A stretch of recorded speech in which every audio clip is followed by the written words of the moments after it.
இன்னைக்கு நம்ம எத பத்தி பார்க்க போறோம் பார்த்தீங்கன்னா, உளுந்து காராமணி இல்லன்னா களைக்கொல்லி மருந்து அடிக்கலாம். எத்தன நாள்லேருந்து எத்தன நாள் வரைக்கும் அடிக்கலாம்னு பத்தி தான் பார்க்க போறோம். உளுந்து விதைச்சு பார்த்தீங்கன்னா, 17லேருந்து 25 நாளுக்குள்ளனா களைக்கொல்லி மருந்து அடிக்கலாம்னு பார்த்தீங்கன்னா, ஃபியூசி ப்ளஸ் சொல்லுவாங்க. அது என்ன கம்பெனில வருதுன்னு பார்த்தீங்கன்னா, சின்ஜெண்டா கம்பெனில தான் வருது.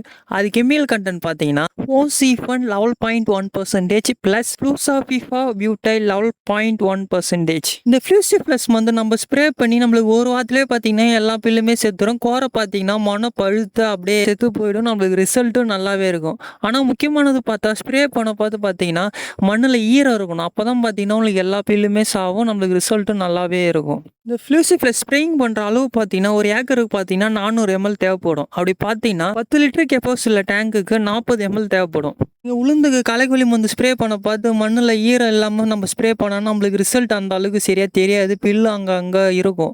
அதனால் முடிஞ்ச அளவுக்கு தண்ணி பாசிட்டு இல்லைனா ஈரத்தில் மழை ஈரத்தில் ஸ்ப்ரே பண்ணால் நம்மளுக்கு ரிசல்ட் நல்லாவே இருக்கும். நான் சொன்ன இந்த மருந்து ஃப்ளூஸ் ப்ளஸ் நம்ம ஸ்ப்ரே பண்ணாவே 18 to 25 நாளில் நம்மளுக்கு வந்து பில் எல்லாமே செத்துரும். உளுந்து செடி நம்மளுக்கு களை இல்லாமல் உளுந்தும் நல்லாவே இருக்கும்.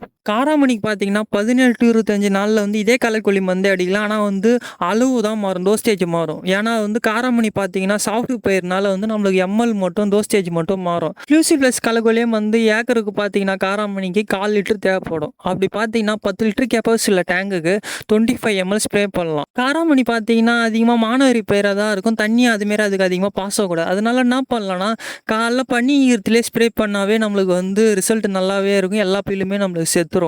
அதேமாரி பார்த்தீங்கன்னா நீங்கள் உளுந்து காராமணிக்கு களைக்கொல்லி மருந்து அடிக்கிறதுனால பார்த்தீங்கன்னா பயிர் லைட்டாக உட்காஞ்ச மாரி தெரியும். ஒரு 2-3 நாளில் பார்த்தீங்கன்னா அது தெரிஞ்சிடும். பயிர் வளர்ச்சி நல்லாவே இருக்கும். இந்த ஃப்ளூசி ப்ளஸ் களைக்கொல்லி மருந்து பார்த்தீங்கன்னா நீங்கள் உளுந்துக்கு அடிக்கலாம், காராமணிக்கு அடிக்கலாம். உளுந்துக்கு பார்த்தீங்கன்னா களைக்கொல்லி ஸ்ப்ரே பண்ண பார்த்து ஏக்கருக்கு 400 ml அடிக்கலாம். அதே பார்த்தீங்கன்னா காராமணிக்கு அடிக்க பார்த்தீங்கன்னா ஏக்கருக்கு 1/4 லிட்டர் தான் அடிக்கும். ஏன்னா காராமணி வந்து உளுந்தோட சாஃப்ட் பயிர்னால நம்ம ஏக்கருக்கு 1/4 லிட்டர் அடிச்சாவே போதும். Thank you guys. சேனல் பிடிச்சிருந்தா லைக் அண்ட் சப்ஸ்கிரைப் பண்ணிடுங்க.